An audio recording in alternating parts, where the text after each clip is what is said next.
হরে কৃষ্ণ। 23শে মে শুক্রবার অপরা একাদশী। এই দিন মরে গেলেও খাবেন না এই দুটি খাবার। সংসারে ঘোর অমঙ্গল আসবে, অশান্তির সৃষ্টি হবে, মা লক্ষ্মীর কৃপা থেকে আপনারা বঞ্চিত হবেন।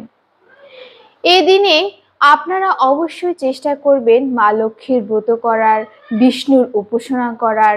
আপনারা চেষ্টা করবেন খুব নিষ্ঠা সহকারে এই একাদশী ব্রতটি পালন করার। আপনি একাদশী ব্রত পালন করবেন, এতে যে আপনারই মঙ্গল হবে তা কিন্তু নয়।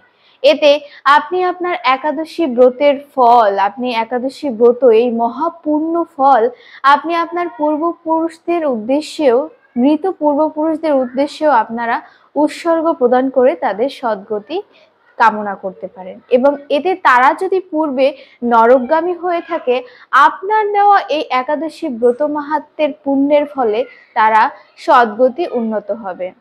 তো সকলকে স্বাগত জানাচ্ছি আমাদের এই ধর্মকথা চ্যানেলে।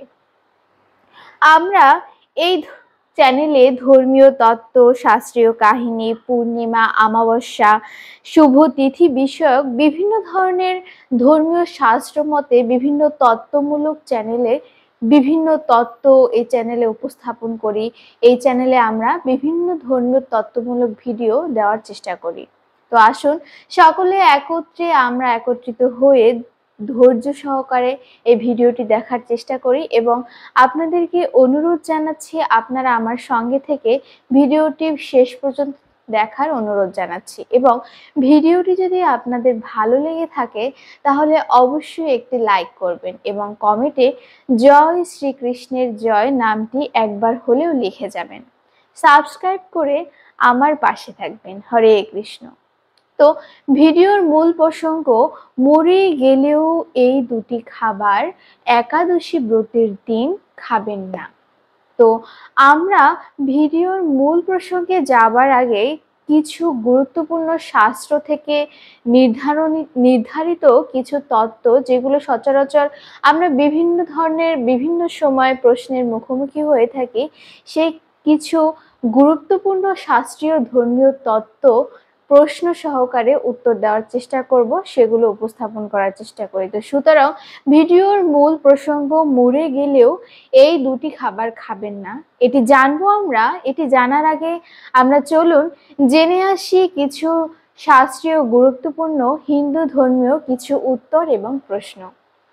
আসলে আমরা তো একাদশী করি, বছরে 24টা একাদশী, অনেক অনেক সময় বছরে 26টা একাদশীও থাকতে দেখা যায়। তো সেক্ষেত্রে এবছর 2025, বছরে 24টি একাদশী।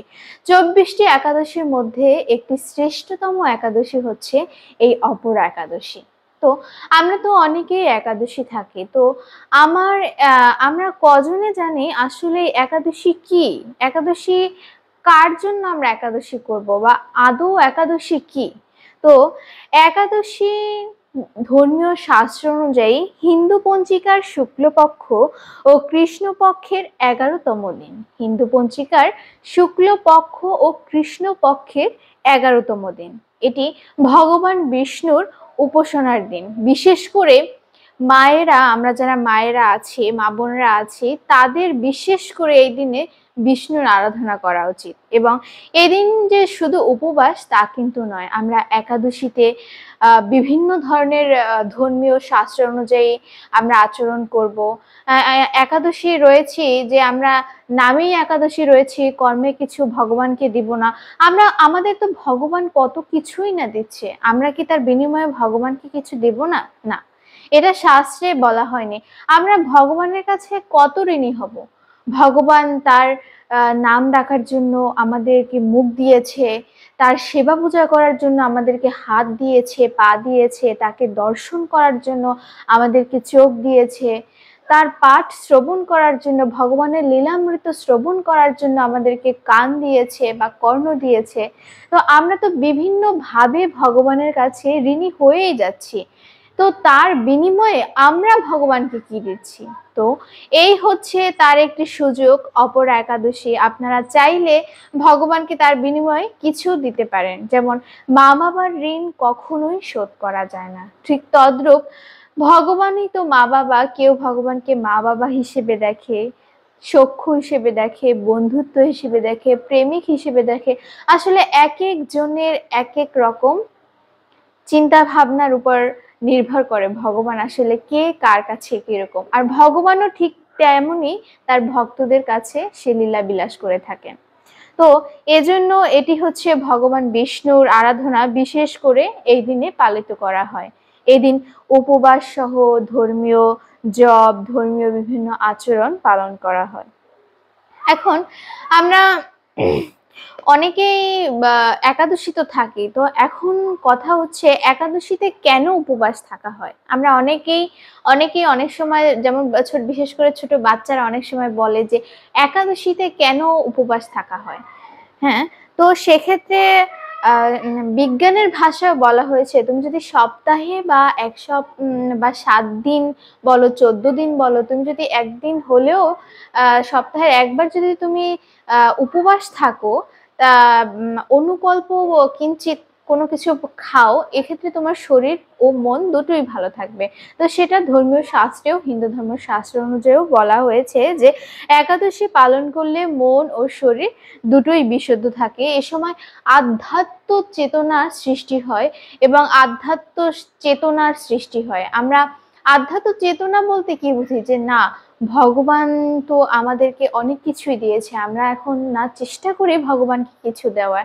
তো সেক্ষেত্রে ভগবান বিষ্ণুর কৃপা লাভ করার একটি বিশেষ কারণে এই একাদশী ব্রতের সময় উপবাস থাকা হয় এবং এটি পাপ মোচনের একটি দিন। আপনি সারা বছর যতই পাপ করুন না কেন, আপনি যদি অপরা একাদশী ব্রতের সময় তাকে ভগবান বিষ্ণুর আরাধনা করেন, আপনার সকল পাপ দূর হবে। ভগবান বিষ্ণু স্বয়ং আপনাকে তার কৃপা দৃষ্টি দিবেন, এতে বিন্দু মাত্র সন্দেহ নেই। এখন আমরা জেনে নিচ্ছি যে একাদশীতে কি কি করা প্রয়োজন এবং কি কি করা প্রয়োজন না, কি কি বেশি বেশি আমাদের একাদশীতে করতে হবে, তো সে সম্পর্কে আমরা জানবো। আমাদের সকলেরই এই গুরুত্বপূর্ণ তথ্যগুলো জানা খুবই জরুরি, কারণ আমাদের হিন্দু শাস্ত্রে আসলে একাদশীতে কি কি করতে বলা হয়েছে, এটা আমরা যদি হিন্দু না হয়ে এগুলো না জানি, আসলে আমরা কখনোই বুঝতে পারবো না। তো এখন জানা যাক যে একাদশীতে কি কি খাওয়া যায়। আমরা তো জানি একাদশীতে পঞ্চরবি শস্য বাদে সবকিছুই খাওয়া যায় মোটামুটি। তো আসলে আসলে এই পঞ্চরবি শস্য কি? তো চলুন আমরা এখন সেই প্রসঙ্গেই কথা বলবো। তো পঞ্চরবি শস্য কি? যেমন ধান, যব, গম, ডাল, সরিষা। ধান, যব, গম, ডাল, সরিষা, এই 5 প্রকার হচ্ছে পঞ্চরবি শস্য। যেমন এই একাদশীতে ধান জাতীয় খাবার খাওয়া যাবে না, যব জাতীয় খাবার খাওয়া যাবে না, ডাল জাতীয় খাবার খাওয়া যাবে না, সরিষা জাতীয় খাবার একাদশীতে খাওয়া যাবে না। তো চলুন এখন ধান জাতীয় খাবারের মধ্যে কি কি অন্তর্ভুক্ত রয়েছে। যেমন ধান জাতীয় খাবারের মধ্যে রয়েছে চাল, মুড়ি, চিড়া, খই, সুজি, পায়েস ইত্যাদি। তো এই সমস্ত খাবার, এটা হচ্ছে ধান জাতীয় খাবার, এগুলো একাদশীতে খাওয়া যাবে না। এরপর হচ্ছে আসা যাক গম জাতীয় খাবারের মধ্যে। গম জাতীয় খাবারের মধ্যে রয়েছে আটা, ময়দা, বেকারের রুটি, বিভিন্ন প্রকার বিস্কুট, তারপর হচ্ছে হরলিক্স। তো আমরা অনেক সময় করি কি, যে না, হরলিক্স তো দুধ দিয়ে খাওয়া যায়, তো সেক্ষেত্রে আমরা হরলিক্সটা একাদশীতে খেতে পারবো, কিন্তু না, আমরা সকলেই এটা কম বেশি জানি যে হরলিক্সটা আসলে গম জাতীয় খাবারের মধ্যে পড়েছে। তো সুতরাং যেহেতু গম জাতীয় খাবার হচ্ছে পঞ্চরবি শস্যের মধ্যে পড়ে, সেক্ষেত্রে একাদশীতে গম জাতীয় খাবার পুরোপুরি নিষিদ্ধ। এরপর রয়েছে যব জাতীয় খাবার, যেমন ছাতু, খই, রুটি প্রভৃতি। ডাল জাতীয় খাবারের মধ্যে রয়েছে মসুরির ডাল, ছোলা ডাল, মাসকলাই, খেসারির ডাল, মটরশুঁটি, বরবটি, সিম ইত্যাদি। তারপর রয়েছে সরিষা। সরিষা বলতে এখানে সরিষার তেলকে বোঝানো হয়েছে, সয়াবিন তেল, তৈল তেল ইত্যাদি। মানে যে সমস্ত খাবার আপনি খেতে পারবেন সেগুলো হচ্ছে জল, সবজি, দুধ, বাদাম, মিষ্টি আলু, এটা আপনি খেতে পারবেন। তো এখন অনেকেই প্রশ্ন করবেন যে একাদশীতে তো পঞ্চরবি শস্য এটা খাওয়া যায় না, বুঝলাম, তো সবজি খাওয়া যায়? এটা এমন তো আমরা অনেকে শুনি না, আমরা যারা নতুন একাদশী বা আগেও পালন করি না, বা যারা ভক্ত সঙ্গে আছে বিশেষ করে, তারা বুঝবে বা তারা জানে যে একাদশীতে সবজি পাওয়া যায়। কিন্তু আমরা অনেকেই জানি যে একাদশীতে সবজি পাওয়া যায় না। তো কিন্তু ভক্তরা বিশেষ করে তারা তো জানে সবজি পাওয়া যায়। এখন তাদের ক্ষেত্রে বলা হয়েছে একা পঞ্চরবি শস্য বাদে সবই খাওয়া যায়। তার মানে এই না যে আমিষও গ্রহণ করা যাবে, এটা সম্পূর্ণই নিষিদ্ধ। আমিষ, নেশাজাতীয় দ্রব্য এগুলো গ্রহণ করা যাবে না। তো সবজির মধ্যে এখন আপনারা বলবেন যে সবজির মধ্যে তো সিম, বরবটি, মটরশুঁটি এগুলো রয়েছে। তো এগুলো এটা সিম, বরবটি, মটরশুঁটি এই তিনটি সবজির মধ্যে অন্তর্ভুক্ত না, এটি হচ্ছে ডাল জাতীয় খাবারের মধ্যে রয়েছে। তো সুতরাং কেউই এই বরবটি, সিম, মটরশুঁটি এই তিনটি খাবারকে কেউ সবজির সঙ্গে মিলিয়ে ফেলবেন না। তো এজন্য আশা করি ক্লিয়ার হয়েছেন যে কেন আমরা সবজি পেতে পারবো একাদশীতে। তো এখন আসা যাক বিশেষ করে বাবাদের জন্য আমার এই প্রশ্নটি, যে একাদশীতে নেশাদ জাতীয় দ্রব্য গ্রহণ করা যাবে কিনা।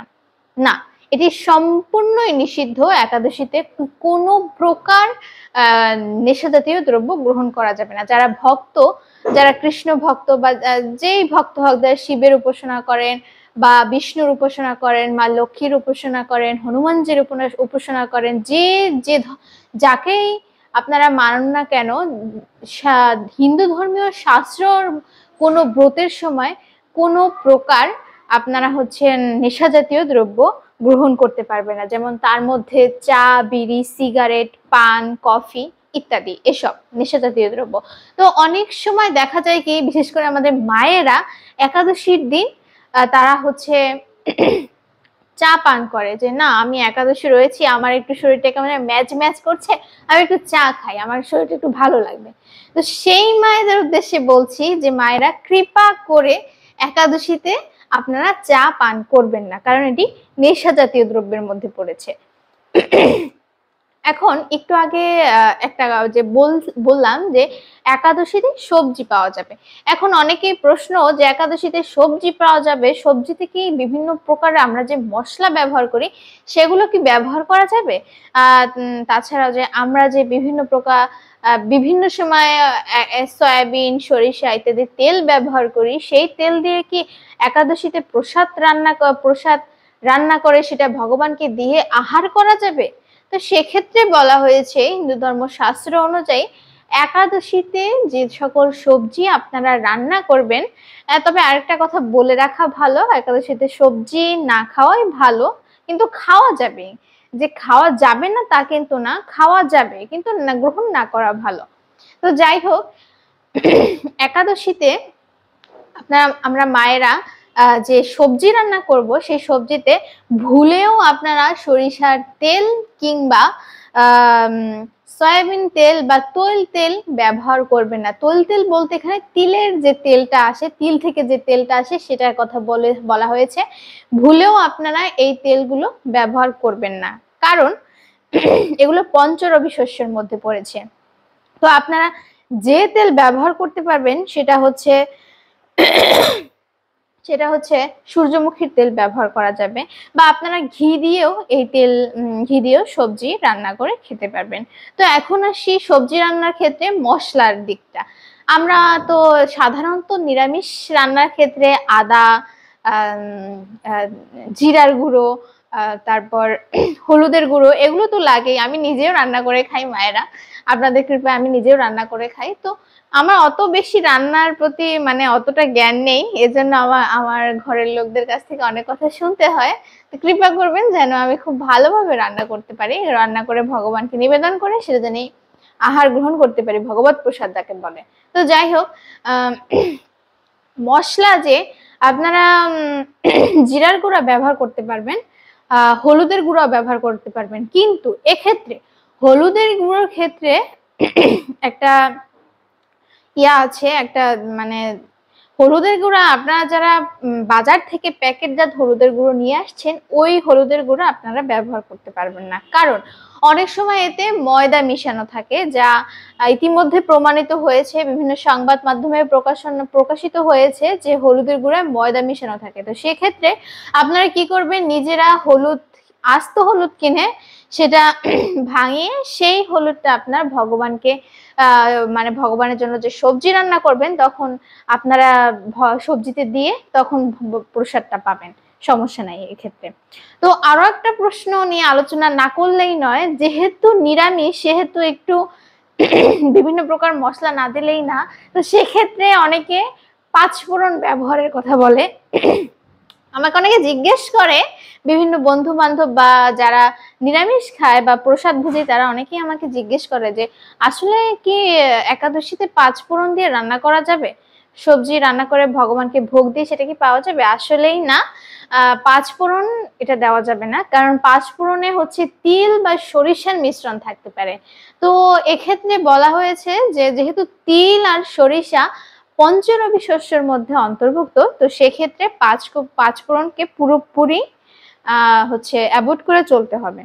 তো এখন আরেকটা প্রশ্নে না আসলেই নয়, যে আমাদের ভিডিওর একটা কথা বলে রাখি, ক্ষমা সুন্দর দৃষ্টিতে দেখবেন আশা করি, যে আমাদের ভিডিওর মূল প্রসঙ্গ কিন্তু একাদশীতে কোন দুইটি খাবার মরে গেলেও আপনারা খাবেন না, ভিডিওর মূল প্রসঙ্গে যাচ্ছি। তবে এখন যে কথাগুলো আমরা আলোচনা করছি সেগুলো আসলে না জানলেই নয়, এগুলো আমাদের আধ্যাত্মিক চেতনার একটি ফলস্বরূপ হিসেবে আমরা যদি এগুলো আমরা জেনে এরকম আধ্যাত্মিক আচরণ করতে পারি, বিশেষ করে হিন্দু ধর্মীয় শাস্ত্রে বিশেষ বিশেষ অনুষ্ঠান বা বিশেষ বিশেষ উপবাসের দিন, তাহলে সেক্ষেত্রে বিষ্ণুর, মা লক্ষ্মীর অবশ্যই অবশ্যই আমরা কৃপা দৃষ্টি লাভ করতে পারবো। এজন্য এত মানে ডিটেলসে এগুলো আলোচনা করছি।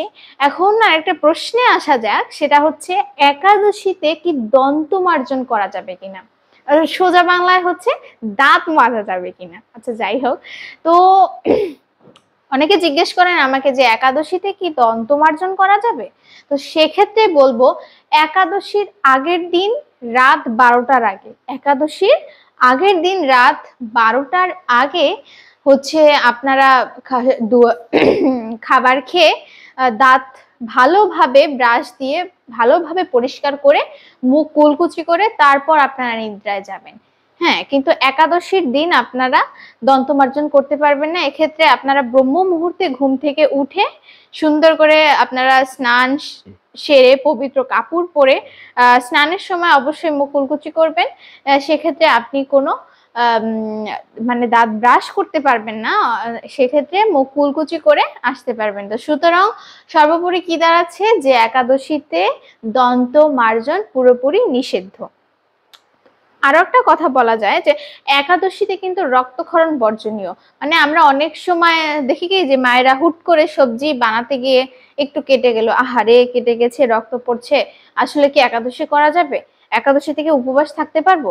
তো সেক্ষেত্রে আমাদের মা বাবা যা ভাই বোন সকলের উদ্দেশ্যেই বলছি যে আপনারা খুব সতর্কের সহিত একাদশীর আগের দিন, যারা বিশেষ করে একাদশী থাকবেন আগের দিন এবং একাদশীর দিন, চেষ্টা করবেন খুব সতর্কতার সহিত ফলমূল বা ভগবানের জন্য যে যা সবজি প্রসাদ রান্না করবেন সেগুলো কাটার সময় যেন আপনারা খুব সতর্কতার সহিত আপনারা কাটেন, বা ভগবানের জন্য কাটেন কথাটি ব্যবহার করা প্রয়োজন না, ভগবান মাফ করুক, আপনারা বানাবেন খুব সহকারে সতর্কতার সহিত আপনারা সবজিটা বানাবেন।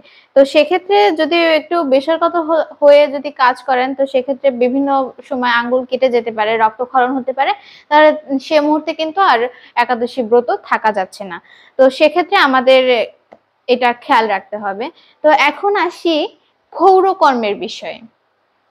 আমরা তো অনেকেই যে না একাদশীতে একটু ফিটফাট থাকবো, একটু চুল দাড়ি কেটে একটু সুন্দর করে থাকবো আমরা একাদশীতে, কিন্তু বাবারা মায়েরা আপনারা চুল কাটুন বা বাবারা দাড়ি কাটুন, কিন্তু একাদশীর দিনে নয়। আপনারা কি করবেন, একাদশীর আগের দিন ক্ষৌরকর্ম করে সুন্দর ফিটফাট হয়ে ভগবানের নাম কীর্তন করবেন, বাট একাদশীর দিন আপনারা ভুলেও ক্ষৌরকর্ম করবেন না।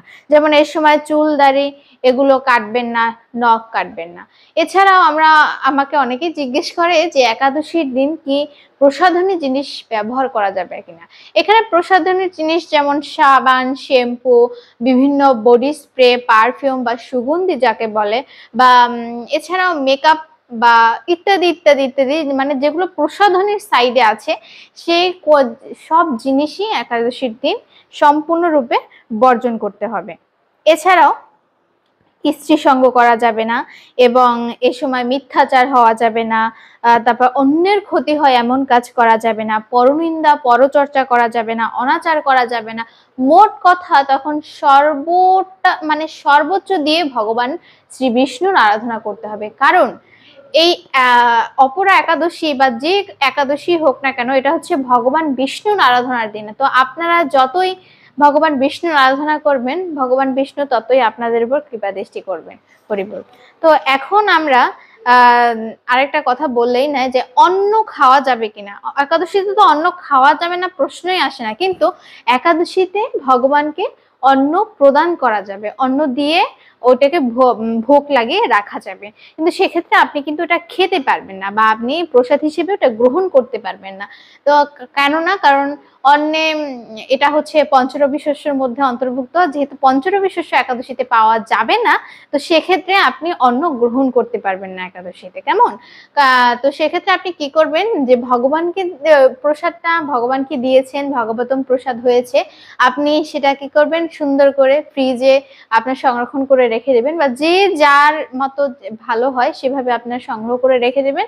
এতে কি হয়, আপনি একাদশীর পরের দিন যে পালন করবেন তখন আপনার ভগবানের প্রসাদটি পাবেন। তো সেক্ষেত্রে বলা হয় যে একাদশীতে ভগবানকে অন্ন ভোগ দেওয়া যাবে, কিন্তু ওই ভোগ একাদশীতে পাওয়া যাবে না। তো আরেকটা প্রসঙ্গ হচ্ছে একাদশী ব্রতের ফল আপনি কি একা ভোগ করবেন? অনেকেই মা বাবারা আমাকে জিজ্ঞেস করে যে আসলে আমরা তো একাদশী করছি, এই ব্রতের ফল কি আমি নিজেই পাচ্ছি নাকি আমার আশেপাশে যারা আছে তাদের পাচ্ছি? তো তারাও পাচ্ছে। আপনি চাইলে আপনার এই একাদশীর ব্রতের ফল পূর্বপুরুষদের উদ্দেশ্যে প্রদান করে তাদের সদ্গতি কামনা করতে পারেন শ্রী বিষ্ণুর কাছে। আর শ্রী বিষ্ণু বা ভগবান সবই তো এক, তিনি কিন্তু ভক্তের জন্য তার সর্বোচ্চটা দিয়ে চেষ্টা করে। তো আপনার পূর্বপুরুষরা যদি নরকগামী হন, তাদেরকে উদ্ধার করার জন্য আপনি একাদশী নিষ্ঠা সহকারে পালন করে আপনি তার সেই ব্রতের ফল আপনি ভগবান শ্রীবিষ্ণুর উদ্দেশ্যে ভগবান শ্রীবিষ্ণুকে বলবেন যে তাদের উদ্দেশ্যে আমি এই আমার ফল প্রদান করছি, তুমি তাদের দেখো। তো সেক্ষেত্রে আপনার পূর্বপুরুষটা উদ্ধার হয়ে যাবে। তো এখন হচ্ছে একাদশী কিভাবে পালন করব। তো হিন্দু ধর্মীয় শাস্ত্র মতে উপবাস শুরু হয় দশমীর রাত থেকে এবং পরের দিন দ্বাদশীতে উপবাস ভাঙতে হয়। তো এখন একটা কথা না বললেই না, যে আমরা অনেক সময় একাদশী পালন করি সুন্দর করে, কিন্তু অনেকে দেখা যায় কি পালনটা আমরা সঠিকভাবে করতে পারি না।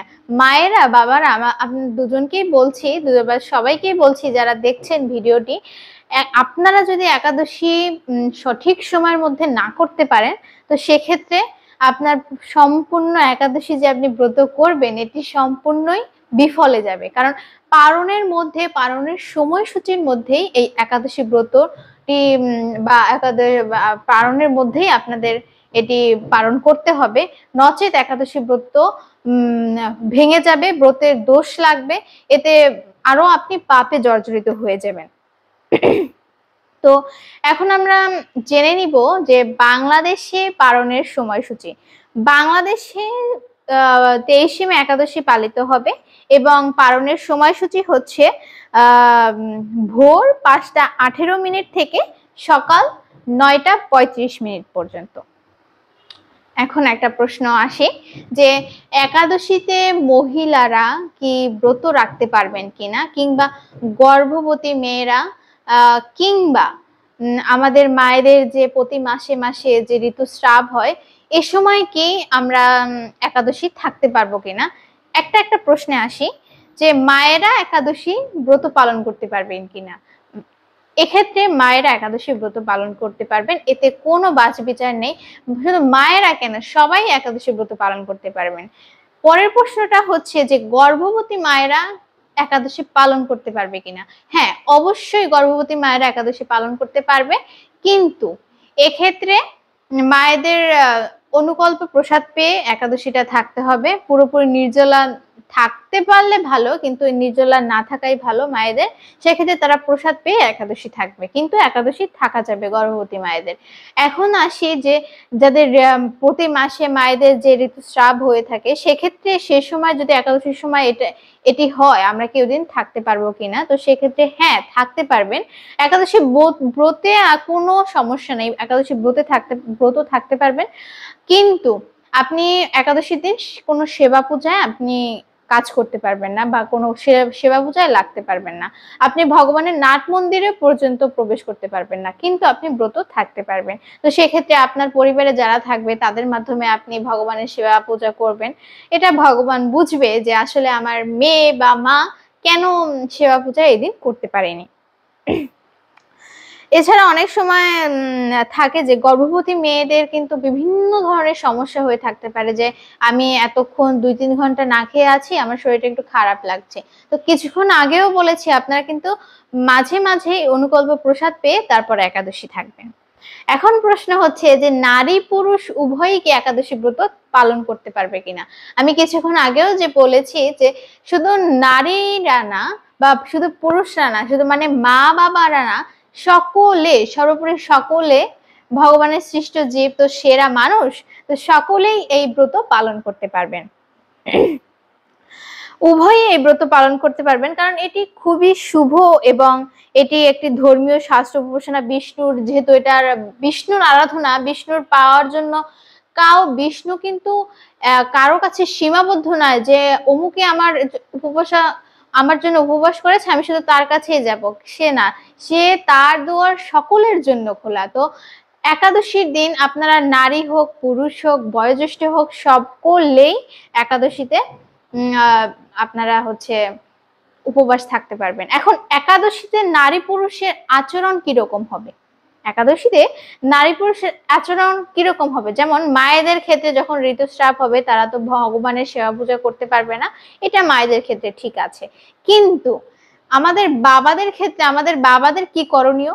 বাবাদের সম্পূর্ণ ব্রহ্মচর্য থাকতে হবে একাদশীর দিন। যারা গৃহস্থ ধর্ম পালন করেন বাবারা, আপনারা চেষ্টা করবেন ব্রহ্মচর্য পালন করার, এবং আপনারা একাদশীর দিন পবিত্র মনে স্নান করে ব্রাহ্ম মুহূর্তে ভগবানের নাম জপ করবেন। এই হচ্ছে নারী ও পুরুষের মানে একাদশীর দিন বিশেষ করে কিরকম আচরণ করতে হয়। এখন না, একটা প্রশ্ন না বললেই নয় যে একাদশীর দিন যে নারী পুরুষ একসাথে ঘুমাতে পারবেন কিনা। এক্ষেত্রে কোনো বাধা নিষেধ নেই, কিন্তু যতটা ব্রহ্মচর্য বা যতটা সংযম থাকা জরুরি, ততটা থাকা প্রয়োজন। মায়েরা, বাবারা, আপনাদের কাছে আমি ক্ষমা দৃষ্টিতে মানে অনুরোধ জানাচ্ছি, আপনারা ভুল বুঝবেন না। যে আপনারা অনেক সময় ভাবতে পারেন যে এতটুকু একটা মেয়ে কেন, কিভাবে এত মানে কথা বলে, ও তো এত ছোট। কিন্তু মায়েরা এই বা বাবারা, এটা আমার কথা নয়, এটা শাস্ত্র নির্ধারিত কথা। আমি জাস্ট আমার মাধ্যমে আপনাদেরকে বলছি, হয়তো বা অনেকে জানেন, তারপরও আমার মনে হয়েছে যে বলাও জরুরি, এজন্য বললাম আর কি। তো গর্ভবতী মায়েরা একাদশী ব্রত পালন করতে পারবেন, এটা আগেই উল্লেখ করা হয়েছে। তো একাদশীর দিন যে কাজটি বিশেষ করে খুব ভক্তি সহকারে করা উচিত, সেটি হচ্ছে একাদশী ব্রত মাহাত্ম্য পাঠ।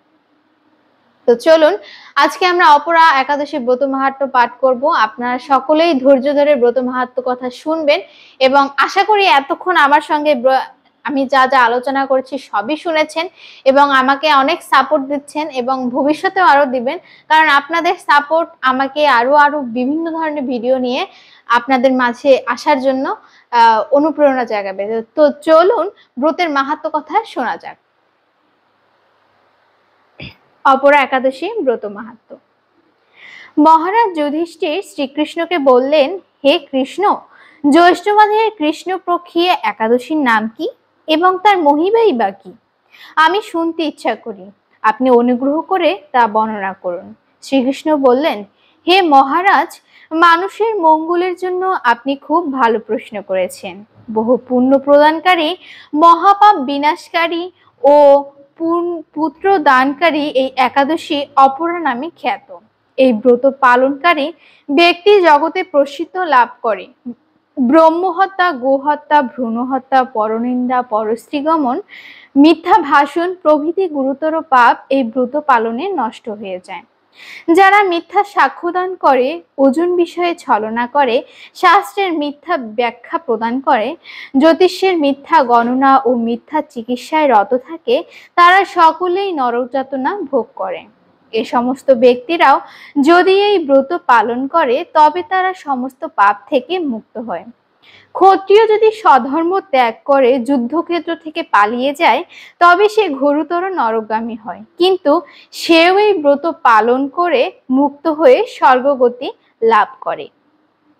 মকর রাশিতে সূর্য অবস্থানকালে মাঘ মাসে প্রয়াণ স্নানে যে ফল লাভ হয়, শিবরাত্রিতে কাশী ধামে উপবাস করলে যে পুণ্য হয়, গয়াধামে বিষ্ণু পাদ পদ্মে পিণ্ডদানে যে ফল পাওয়া যায়, সিংহ রাশিতে বৃহস্পতির অবস্থানে গোমতী নদীতে স্নানে, কুম্ভে কেদারনাথ দর্শনে, বদ্রিকাশ্রম যাত্রায় ও বদ্রী নারায়ণ সেবায়, সূর্য গ্রহণে, কুরুক্ষেত্রে স্নানে, হাতি ঘোড়া স্বর্ণ দানে এবং দক্ষিণা সহ যজ্ঞ সম্পাদনে যে ফল লাভ হয়, এই ব্রত পালন করলে অনায়াসে সেই ফল লাভ হয়ে থাকে।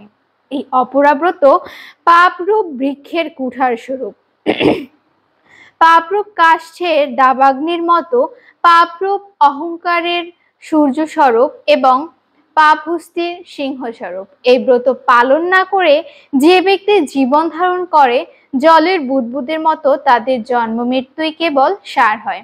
অপরা একাদশীতে উপবাস করে বিষ্ণু পূজা করলে সর্বপাপ মুক্ত হয়ে বিষ্ণুলোকে গতি হয়। এই ব্রত কথা পাঠ ও শ্রবণ করলে সহস্র গোদানের ফল লাভ হয়। ব্রহ্মাণ্ড পুরাণে এই ব্রত মাহাত্ম্য বর্ণনা করা হয়েছে। তো হরে কৃষ্ণ, এই হচ্ছে এই অপরা একাদশীর ব্রত মাহাত্ম্য। এই দিন আমাদের অবশ্যই এই ব্রত মাহাত্ম্য পাঠ করতে হবে, শ্রবণ করতে হবে। আপনারা চাইলে আপনাদের ভক্ত বা কোনো উন্নততর ভগবত ভক্তের কাছ থেকে এই হরিনাম কথা শ্রবণ করবেন, এই মাহাত্ম্য কথা শ্রবণ করবেন, আপনি নিজে পাঠ করবেন। এক্ষেত্রে একাদশীতে বিষ্ণুর কৃপা লাভ করার জন্য রাস্তা আরো ক্লিয়ার হয়ে যায়।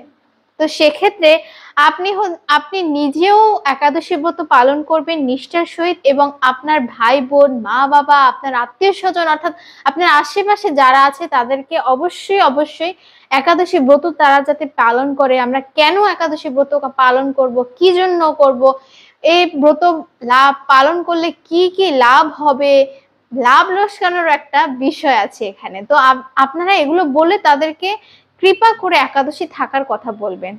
কেননা এটি হচ্ছে ভগবান বিষ্ণুর উপাসনার একটি বিশেষ দিন। এটি হচ্ছে ভগবান বিষ্ণুর দৃষ্টি কৃপা লাভ করার একটি বিশেষ দিন। তো এর দিনে আমরা এছাড়াও এই উপাসনা করার মাধ্যমে আমরা বিভিন্ন পাপ থেকে মুক্ত হতে পারবো, যা বলে শেষ করা যাবে না। এমনকি ভগবত ধামে পর্যন্ত ভগবান নিয়ে যেতে বাধ্য, এতে ভগবান নিয়ে যেতে বাধ্য আপনি যদি এই একাদশী ব্রত নিষ্ঠার সহিত পালন করেন। তো এই একাদশী ব্রত মাহাত্ম্য পাঠ করলে আপনাকে যমরাজও আপনাকে ছুতে পারবে না। যমরাজ ছোঁয়ার আগেও আপনাকে হাজার ভার সে খালি চিন্তা করবে যে আসলেও তাকে কি আমি নরকে নিয়ে যেতে পারবো। তো এই হচ্ছে হরে কৃষ্ণ, এই হচ্ছে আমাদের অপরা একাদশী ব্রত কথা। আপনারা এতক্ষণ ভিডিওটি শুনেছেন, আপনারা দেখেছেন কি কি এই ব্রত পাঠ করলে বা এই ব্রত মাহাত্ম্য পাঠ করলে আমাদের কি করা উচিত বা কি করা উচিত না, আপনারা কেন একাদশী ব্রত পালন করবেন। তো এখন ভিডিওর মূল প্রসঙ্গে আসি যে কোন দুটি খাবার এই একাদশীতে খাওয়া উচিত নয়। প্রথমত হচ্ছে আমিষ, ভুলেও আমিষ আপনারা গ্রহণ করবেন না। আর দ্বিতীয়ত হচ্ছে নেশা জাতীয় দ্রব্য। এই দুটিকে বিশেষভাবে গুরুত্ব দিয়ে একাদশী ব্রত পালন করবেন এবং অন্যকেও পালন করার উৎসাহ দেবেন। হরে কৃষ্ণ।